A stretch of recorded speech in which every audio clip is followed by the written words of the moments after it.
అందరికీ నమస్కారం అండి. ఇవాళ ఉమెన్ రిజర్వేషన్ 33% చట్టసభలలో రావాలనేది అది జరుగుతుంది. ఇవాళ బీసీలకి కూడా మహిళలకి 50%, 33%లో 50% బీసీలకి చట్టసభల్లో రిజర్వేషన్ ఉండాలి అనేది మా కోరిక. మా సపోర్ట్ కూడా చేయాలి. వాళ్ళందరూ కూడా బీసీలు అందరం కూడా కంపల్సరీ చట్టసభల్లో బీసీలు 50% మహిళలు ఉండాలనేది మా అందరి కోరిక. అదే రకంగా మేము కూడా పార్లమెంట్లో, అలాగే ప్రైమ్ మినిస్టర్ గారి నోటీస్కి, అలాగే ఎన్డీఏ కూటమిలో మేమందరం కూడా ఈ సపోర్టింగ్ బీసీలకి సంబంధించి ఉమెన్కి 33%లో 50% బీసీలు ఉమెన్ రిజర్వేషన్ కల్పించాలని మేము కూడా కోరుతామని మీ అందరికీ తెలుపుతున్నాం. అలాగే మీరు ఇవాళ చూస్తే ఎన్డీఏ కూటమిలో బీసీలకి పెద్దపీట వేశారు. దాంట్లో మహిళలకు కూడా బీసీలకి చాలామందికి సీట్లు ఇవ్వడం జరిగింది. అదే రకంగా ఇవాళ బీసీల్లో ఉమెన్స్ కూడా పైకి రావాల్సిన అవసరం ఉంది. చట్టసభల్లో బీసీలలో కూడా పైకి రావాల్సిన అవసరం ఉంది. ఇవాళ మీరు చూస్తే నిన్ననే ఇంటర్నేషనల్ ఉమెన్స్ డే కండక్ట్ చేసుకున్నాము. దాంట్లో అందరూ కూడా మహిళలు అందరూ కూడా రాణించేది ఎవరైనా ఉన్నారంటే మహిళలు బాగా రాణిస్తున్నారు. వాళ్ళకు కూడా మనం అవకాశం ఇచ్చి వాళ్ళని కూడా ముందు తీసుకొని వెళ్ళాల్సిన అవసరం ఉంది. ఇవాళ ఎవరైనా కానీ ఒక ఫ్యామిలీలో ఒకరు సక్సెస్ఫుల్ అవ్వాలంటే దాని వెనకాల మహిళ కంపల్సరీ ఉంటున్నారు. ఒక మహిళ ఉంటేనే మన దేశం కూడా మహిళలు 33%లో 50% బీసీలు కూడా కనిపించడం వల్ల మహిళలు బీసీలలో కూడా ఇంట్లలో కూడా ఒక మంచి ఫ్యూచర్ బాగుంటుంది బీసీలకు అనేది మా అందరి కోరిక. అదే రకంగా నేను కూడా కంపల్సరీ దీని గురించి ఢిల్లీలో కూడా మాట్లాడతాను. మా సీఎం గారితో కూడా మాట్లాడతామని మీ అందరికీ తెలుపుతాను. అలాగే ఇవాళ మీరు అందరూ చూస్తే ప్రైమ్ మినిస్టర్ గారు కూడా బీసీఏ. సో కంపల్సరీ ఇది ప్రైమ్ మినిస్టర్ గారు నోటీసు తీసుకొని వెళ్తాం. ఇవాళ పార్లమెంట్లో కూడా దీని గురించి మాట్లాడతామని మీ అందరికీ తెలుపుతున్నాం. అలాగే మీరు ఇవాళ చూస్తే ఏలూరు కాన్స్టిట్యున్సీకి వస్తే కొల్లేరు సమస్య ఉంది. పోయినసారి సీఎం గారి నోటీస్ తీసుకొని వెళ్తామని చెప్పాం. సీఎం గారి నోటీస్కి కొల్లేరు సమస్య తీసుకొని వెళ్ళాం. అలాగే డిప్యూటీ సీఎం గారి నోటీస్కి కూడా తీసుకొని వెళ్ళాం. ఒక మీటింగు అధికారులు, సీఎం గారు, అలాగే డిప్యూటీ సీఎం గారు, అలాగే ఎమ్మెల్యేలు, మా నాయకులు అందరం కూడా వెళ్ళి కొల్లేరు సమస్య గురించి మాట్లాడడం జరిగింది. ఇవాళ దాని గురించి ఒక పాజిటివ్గా సీఎం గారు కూడా పాజిటివ్గా ఎలా చేయాలి, కొల్లేరు సమస్యని శాశ్వత పరిష్కారం చేయడానికి ఎలా చేయాలనేది కూడా వాళ్ళందరికీ కూడా ఒక డైరెక్షన్ ఇవ్వడం జరిగింది. డైరెక్షన్ ఇచ్చి వాళ్ళందరికీ కూడా ఎలా చేయాలనేది ఒక క్లారిటీ చెప్పారు. సో అధికారులు ఇవన్నీ మనం ఇప్పుడు కోర్టులో మళ్ళీ రీపిటిషన్ చేయాల్సిన అవసరం ఉంది. అవన్నీ కూడా ఇప్పుడు పనులన్నీ కూడా ప్రాసెస్ అన్నీ కూడా స్టార్ట్ చేస్తామని కూడా కొల్లేరు ప్రజలకు కూడా తెలుపుతున్నాను. ఇవాళ మీరు చూస్తే కొల్లేరు ప్రజలందరికీ కూడా చాలా వరకు సందేహాలు ఉన్నాయి, ఎలా చేస్తారు ఏంటి అనేది. ఇవాళ మీరు చూస్తే అది ఒక చిక్కులాగా ప్రాబ్లం ఉంది. ఇప్పుడు ఇవాళ మీరు చూస్తే ఒక దారంలో చిక్కు పడితే అది ఇప్పదీయాలంటే చాలా కష్టం. అలాగే ఎక్కువ లాగితే అది తెగిపోతుంది. అది తెగకూడదు, మన ఇష్యూ సాల్వ్ కావాలి. ఆ రకంగా దాన్ని ఒక్కొక్క చిక్కుని ఇప్పదీసుకొని నీట్గా చేసుకుంటూ రావాల్సిన అవసరం ఉంది. కొంచెం టైం పడుతుంది, ఎందుకంటే ఎన్డీఏ కూటమి కూడా దీనికి పాజిటివ్గా సీఎం గారు కూడా చెప్పారు. ఈవెన్ మీరు చూస్తే 2018లో కూడా అసెంబ్లీలో కూడా దీన్ని పాస్ చేశాము, తీర్మానం పెట్టి అసెంబ్లీలో కూడా పాస్ చేశాము. మళ్ళీ అప్పుడు ఉండే పొలిటికల్గా కొంచెం డిఫరెన్సియేషన్స్ ఉండడం వల్ల అది మూవ్ అవ్వలేదు.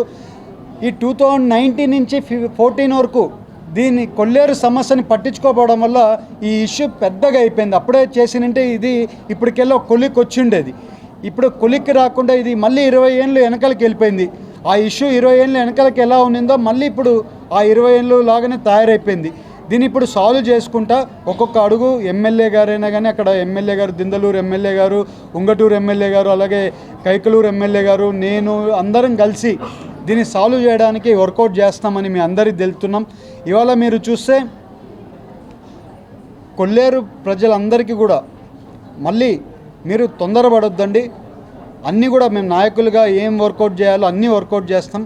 సీఎం గారు కూడా సపోర్టివ్గా వర్కౌట్ చేస్తున్నారు. మేము మినిస్టర్ గారు కూడా కలిసాము, సెంట్రల్ మినిస్టర్ గారు కూడా కలిసాం. ఈ వచ్చే రేపు పార్లమెంట్లో మార్నింగ్ సెషన్లో నేను కొల్లేరు గురించి కూడా మాట్లాడబోతున్నాను. సో మీరందరూ కూడా కొంచెం వరకు సమయం పాటించాలని మీ అందరినీ కోరుకుంటున్నాను. అలాగే ఇవాళ చింతల్పూడి లిఫ్ట్ ఇరిగేషన్ ప్రాజెక్ట్ గురించి కూడా మీ అందరికీ చెప్పాల్సిన అవసరం ఉంది. మేము చెప్పిన దాంట్లో చింతల్పూడి లిఫ్ట్ ఇరిగేషన్ ప్రాజెక్ట్ గురించి ఇవాళ దానికి ఎన్జిటిలో కేసు ఉంది. ఈ ఎన్జిటిలో కేసు ఎందుకుంది? ఈ 5 ఏళ్లలో ఆ ఎన్జిటిలో పొల్యూషన్ క్లియరెన్స్ తీసుకోవాల్సిన అవసరం ఉంది. మన గవర్నమెంట్కి పొల్యూషన్ క్లియరెన్స్కి మన గవర్నమెంట్ ఉన్నప్పుడు అప్లై చేసాం.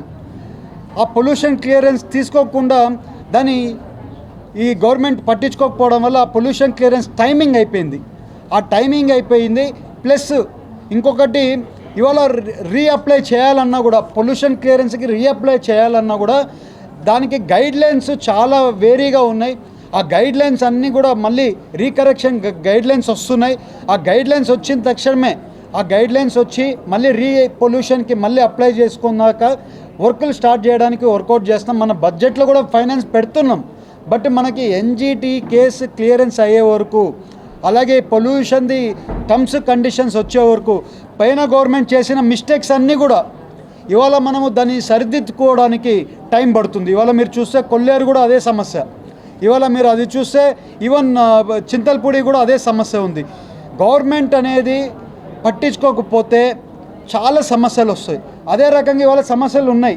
5 ఏళ్ళు చేసిన సమస్యలన్నీ కూడా మా మీద వచ్చి పడ్డాయి. ఇవాళ ఆ సమస్యలన్నీ కూడా తీరుస్తున్నాం. అందుకని మళ్ళీ చింతల్పూడి లిఫ్ట్ ఇరిగేషన్ ప్రాజెక్ట్ గురించి చాలా వరకు అందరు కూడా అడుగుతున్నారు. Compulsory Chintalapudi lift irrigation project చేయాల్సిన అవసరం ఉంది. బట్ ఎప్పుడు కూడా మీరు చూస్తే ఏదైనా ఇష్యూ కోర్టులోకి వెళ్ళిపోతే, మన చేతిలో నుంచి కోర్టులోకి వెళ్ళిపోయినాక కోర్టులో చాలా క్లియరెన్సెస్ వచ్చే వరకు పనులు జరగవు. బట్ మన గవర్నమెంటు సీఎం గారు రెగ్యులర్గా ఫాలోఅప్ చేస్తున్నారు చింతల్పూడి లిఫ్ట్ ఇరిగేషన్ ప్రాజెక్టుల పనుల మీద. అలాగే మినిస్టర్ గారు కూడా, ఇరిగేషన్ మినిస్టర్ గారు కూడా రెగ్యులర్గా ఫాలోఅప్ చేస్తున్నారు. ఆయన అక్కడ ఫాలోఅప్ చేసినాక మేము కూడా ఫాలోఅప్ చేస్తున్నాము మినిస్టర్ గారితో రెగ్యులర్గా. సో ఇవాళ ఈ ప్రాబ్లమ్స్ ఉన్నాయి, ఈ ప్రాబ్లమ్స్ని అధిగమించి దీని సొల్యూషన్ తీసుకొని వచ్చి ఈవెన్ చింతల్పూడి లిఫ్ట్ ఇరిగేషన్ ప్రాజెక్టులు కూడా ముందుకు తీసుకొని వెళ్తున్నామని మీ అందరికీ తెలుపుతున్నాం. అలాగే మీరు ఇవాళ చూస్తే ఇవాళ పార్లమెంట్లో అంతా కూడా మన ఎలక్షన్స్ జరిగే ఎమ్మెల్సీ ఎలక్షన్స్ 70% అబోవ్ ఓటింగ్ జరిగింది. అందరు కూడా పాజిటివ్గా ఇవాళ కూడా ఎన్డీఏ కూటమి అంటే ఒక నమ్మకంతో ముందుకు పోతున్నారు. ఇవాళ మేము సూపర్ 6లలో ఏమేమి హామీలు చెప్పామో ఒక్కొక్కటే చేసుకుంటూ వెళ్తున్నాం. ఇవాళ బడ్జెట్లో కూడా సూపర్ 6 వచ్చే మే ఇంచి సూపర్ 6లలో 15,000 మేము ఏం చెప్పామో ఆ పనులు కూడా వచ్చే రోజు మే ఇంచి కూడా స్టార్ట్ అవబోతుందని మీ అందరికీ తెలుపుతున్నాం. అలాగే ఇవాళ మీకు మళ్ళీ ఒకసారి చెప్పాలి, పోలవరం ప్రాజెక్టు ఇవాళ పనులు కూడా చాలా ఫాస్ట్గా జరుగుతున్నాయి. వచ్చే 2 ఏళ్లలో పోలవరం ప్రాజెక్ట్ కంపల్సరీ కంప్లీట్ చేస్తున్నారు. లెఫ్ట్ మెయిన్ బ్రాంచ్ కెనాల్కి రైట్ మెయిన్ బ్రాంచ్ కెనాల్కి వాటర్ కంపల్సరీ గ్రావిటీ మీద ఇస్తున్నామని కూడా మళ్ళీ మీ అందరికీ చెప్తున్నాం. ఎందుకంటే పనులు అంత ఫాస్ట్గా జరుగుతున్నాయి. ఇవాళ డైఫామ్ వాల్ పనులు కంప్లీట్ అయిపోతే ఆల్మోస్ట్ డ్యామ్ వర్కులు అన్నీ కూడా కంప్లీట్ అవుతున్నాయి. సో వచ్చే 2 ఏళ్లలో కంపల్సరీ ఓపెనింగ్ కూడా డేట్స్ కూడా ఫిక్స్ చేసేదానికి కూడా వర్కౌట్ చేస్తున్నారు. సో పోలవరం ప్రాజెక్ట్ కంప్లీట్ చేస్తామని మీ అందరికీ తెలుపుతున్నాం. అలాగే మీరు చూస్తే కొన్ని ఏరియాస్లలో కరెంటు సప్లై మార్నింగ్ 4 గంటల నుంచి 5 గంటలకి లోపల ఇచ్చేది 6 గంటల లోపల ఇస్తున్నారు. అవి కూడా కొన్ని మార్చిపోయడానికి కొన్ని అధికారులతో కూడా మాట్లాడుతున్నాము. అలాగే గవర్నమెంట్కి కూడా తీసుకొని వెళ్ళాము, పవర్ మినిస్టర్ గారితో కూడా మాట్లాడుతున్నాము. అవి పొద్దున రైతులకి పొద్దున 6 గంటల నుంచి కొన్ని పక్క ఇప్పుడు పోలవరం అటు సైడ్ అంతా కూడా కరెంటు 4 గంటలకు అట్లా ఇస్తున్నారు. సో జనాలు పొలాలకు పోయినప్పుడు కరెంట్ కావాల్సిన అవసరం ఉంది. అవన్నీ కూడా కొన్ని చేంజెస్ చేస్తున్నాము. అవన్నీ కూడా చేంజెస్ చేసి కొంచెం వరకు వాళ్ళకు కూడా ఇది చేస్తున్నాం. ఇంకొక విషయం మీ అందరికీ చెప్పాల్సింది ఏంటంటే, ఇవాళ ఎవరో ఏదో చెప్తున్నారనో, లేకుంటే లోకల్ లీడర్లు కొంతమంది ఎంపీ చెప్తున్నారనో, లేకుంటే లోకల్ లీడర్లు ఏదైనా పేర్లు చెప్పి డబ్బులు వసూలు చేస్తున్నారంటే కంపల్సరీ మా నోటీస్కో, లేకుంటే అక్కడ ఉండే ఎస్ఐ నోటీస్కో, లేకుంటే అక్కడ ఉండే పోలీస్ స్టేషన్కో మీరందరూ ఇంటిమేషన్ చేయాల్సిన అవసరం ఉంది. మా ఆఫీస్ తరపునైనా కానివ్వండి, లేకుంటే మా తరపునైనా కానివ్వండి, ఎక్కడైనా కానీ ₹1 కూడా మేము ఈ ఇల్లీగల్ పనులు చేయాల్సిన అవసరం లేదని లాస్ట్ టైం కూడా చెప్పాను, మళ్ళీ చెప్తున్నాను. మా తరపున ఎక్కడైనా మీరు ఈవెన్ ప్రజలందరూ కూడా అర్థం చేసుకోవాలి, ఏలూరు ప్రజలందరూ కూడా మీ మండలాల్లో అయినా కానీ మీ పంచాయతీలలో అయినా కానీ ఏదన్నా కానీ ఒక చిన్న ఎవరైనా వచ్చి ఎంపీ మనుషులము మేము ఎంపీ చెప్తున్నారు ఇది అని ఎవరైనా చెప్తే అది తప్పు. వాళ్ళు ఎక్కడ కానీ నేను అట్లాంటి దానిలో ఎంటర్టైన్ చేయట్లేదు. నా పేరు వాడుకుంది ఎవరైనా తప్పు చేస్తున్నారంటే మాత్రం సీరియస్ యాక్షన్ తీసుకుంటామని ప్రతి ఒక్కరికి కూడా చెప్తున్నాం. మళ్ళీ ఇవాళ కంపల్సరీ ఈవెన్ మా టీడీపీ నాయకులైనా కానీ ఎవరైనా కానీ మా పేర్లు వాడుకుంది ఎవరైనా కానీ ఇల్లీగల్ యాక్టివిటీస్ చేసి డబ్బులు రైతుల దగ్గర నుంచైనా కానివ్వండి, లేకుంటే అక్కడ ఉండే వాళ్ళ బెనిఫిషియర్స్ దగ్గర నుంచైనా కానివ్వండి, ఎలాంటి డబ్బులు ఏమైనా చేస్తే మాత్రం సీరియస్గా యాక్షన్ తీసుకుంటామని కూడా మళ్ళీ మీడియా ద్వారా మళ్ళీ అందరికీ తెలుపుతున్నాం. ఈసారి ఎవరైనా కానీ మా పార్టీ వాళ్ళు కూడా ఎవరైనా దీంట్లో ఇన్వాల్వ్మెంట్ ఉన్నారంటే ఈసారి నా నోటీస్కి వచ్చాయి, నా పేరు చెప్పుకుంది కొంతమంది ఏదో ఇల్లీగల్ యాక్టివిటీస్లలో కొంతమంది డబ్బులు ఇది చేస్తున్నారని. ఆ రకంగా చేస్తే మాత్రం ఒప్పుకునే పరిస్థితిలో మేము లేము. కంపల్సరీ సీరియస్ యాక్షన్ పార్టీ తరఫున కూడా తీసుకుంటామని మీ అందరికీ తెలుపుతూ, ఇలాంటి ఏమన్నా జరుగుతున్నా కూడా అక్కడ పోలీస్ స్టేషన్కైనా కానీ నా నోటీస్కైనా కానీ, లేకుంటే అక్కడ నా పర్సనల్గా ఎప్పుడైనా నేను వచ్చినప్పుడైనా కానీ నన్ను పర్సనల్గా కలిసైనా చేయండి. ఎవరికి కూడా నాయకులు మా పేర్లు వాడుకుండే నాయకులకి ఎక్కడ కానీ ₹1 డబ్బులు ఇవ్వద్దని మీ అందరికీ తెలుపుతూ, అవసరం లేదు, ఎక్కడ కానీ ఏమీ జరగదు. ఓన్లీ కోర్టు ఆర్డర్స్ ప్రకారంగా సర్వేస్ తీసుకున్నారు. మేము కూడా ఏం అడుగుతున్నాం మళ్ళీ కోర్టుని, మాకు జనాలకు ఎలా కావాలో అలా కావాల్సింది ఉంది, వాళ్ళకి నీట్గా ఎక్స్ప్లెయిన్ చేయడానికి రీపిటిషన్ వేస్తాం. సో మాకు కూడా అవకాశం ఇవ్వండి మేము మాట్లాడడానికని కూడా గవర్నమెంట్ తరఫున కూడా మేము కోర్టుకు వేస్తున్నాం. అవన్నీ కూడా ఇప్పుడు వర్కౌట్ ఇప్పుడు స్టార్ట్ చేసాం. ఇప్పుడు ఇవాళ ఆందోళన చెందుతున్నారు, ఈ 5 ఏళ్లలో పట్టించుకోలేదు. ఈ 5 ఏళ్లలో పట్టించుకోకపోతే ఇవాళ ఎవరో వెళ్ళి సుప్రీంకోర్టులో మళ్ళీ దీని మీద ఇది వేస్తే ఇవాళ మళ్ళీ దాన్ని రీసర్వే చేస్తున్నారు. సో రీసర్వే చేస్తున్నారు. ఆ రీసర్వే చేసే దాంట్లో అధికారులంతా కూడా వర్కౌట్ చేస్తున్నారు. మేము కూడా గవర్నమెంట్ తరఫున కోర్టులో మేము కూడా వర్కౌట్ చేస్తాం. అందుకు ఆందోళన చెందాల్సిన అవసరం లేదు. మేము అందరం సపోర్ట్గా ఉన్నాం. ఎన్డీఏ గవర్నమెంట్ సపోర్ట్గా ఉంది. మీరు అందరితో ఆందోళన చెందాల్సిన అవసరం లేదని మళ్ళీ మీడియా తరఫున ఇది ఏం కొత్త కాదు కదండి.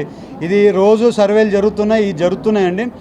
ఇది కాకుండా మనము పరిష్కారం కోసం ప్రయత్నం చేస్తున్నాం. వాళ్ళు ఎప్పుడు పరిధుల కోసము హైకోర్టు ఇప్పుడు కోర్టు ఇన్వాల్వ్మెంట్ ఉన్నప్పుడు కంపల్సరీ కోర్టు చెప్పినట్లు అధికారులు కూడా ఫాలో అవ్వాల్సింది ఉంటుంది. కాబట్టి అధికారులు ఆ రకంగా ఫాలో చేస్తున్నారు. సుప్రీంకోర్టు ప్రకారం డ్రోన్ ఇవాళ కూడా బౌండరీస్ ఫిక్స్ చేస్తున్నారు. ఓకే, బౌండరీస్ ఫిక్స్ చేస్తున్నారు.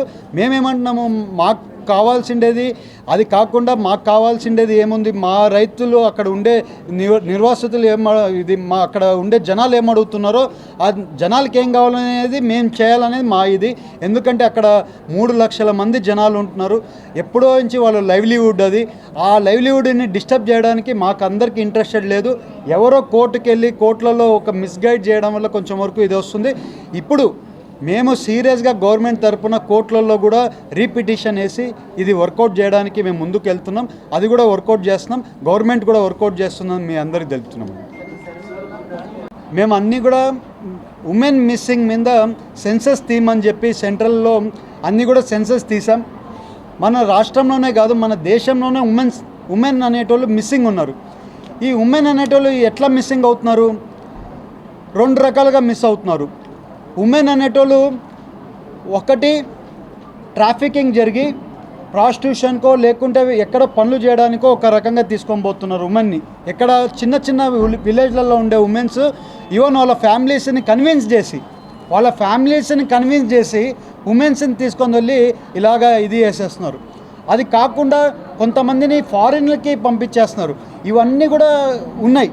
సో ఇవన్నీ కూడా మేము ఐడెంటిఫై చేసాం. ఎందుకంటే పైన 5 ఏళ్లలో చాలా వరకు ఇలాంటి సమస్యలు ఉమెన్ ఇవాళ మనం చూస్తే మహిళలని మనం పైకి తీసుకొని వెళ్ళాలని అందరం కూడా ఎన్డీఏ కూటమి అయినా కానీ గవర్నమెంట్ అయినా కానీ మేము అందరం కూడా కష్టపడుతుండేది మహిళలని పైకి తీసుకొని వెళ్ళాలని. అలాంటిది మహిళలకు అన్యాయం జరుగుతుంది. ఇంకా మహిళలకు అన్యాయం జరిగేది ఎవరో ఒకరు రైజ్ చేయాలి. కాబట్టి నేను దాన్ని ప్రైవేట్ బిల్ కింద గవర్నమెంట్ తరఫున మా టీడీపీ పార్టీ తరఫున ఎన్డీఏ కూటమి తరఫున నేను ప్రైవేట్ బిల్లు పార్లమెంట్లో ఇంట్రడక్షన్ కోసం లాస్ట్ టైం పెట్టాము. బిల్లు ఇంట్రడక్షన్కి వచ్చింది కానీ కొంచెం పార్లమెంట్ పోస్ట్పోన్మెంట్ అవ్వడం వల్ల ఆ డేస్ మిస్ అయినాయి. వచ్చే రోజుల్లో కంపల్సరీ మళ్ళీ ప్రైవేట్ బిల్లు పార్లమెంట్లో పెట్టి ఉమెన్ మిస్సింగ్ కాకుండా దానికి ఒక చట్టంలాగా క్రియేట్ చేసి ఇప్పటివరకు ఉమెన్ మీద ఏదైనా అఘాయిత్యం జరుగుతున్నా ఇప్పుడు అంతా మనం సిస్టమ్ పెట్టుకున్నాం. ఇప్పుడు పోలీస్ సిస్టమ్ పెట్టుకున్నాము. అదంతా కూడా జరుగుతుంది. అలాగే ఉమెన్ మిస్సింగ్ కాకుండా కూడా ఒక సిస్టమ్ చేసుకోవాల్సిన అవసరం ఉంది. స్టేట్ గవర్నమెంట్ చేయాలంటే స్టేట్ గవర్నమెంట్ ఒక్కటే కాదు, సెంట్రల్ గవర్నమెంట్ కూడా చేయాల్సిన అవసరం ఉంది.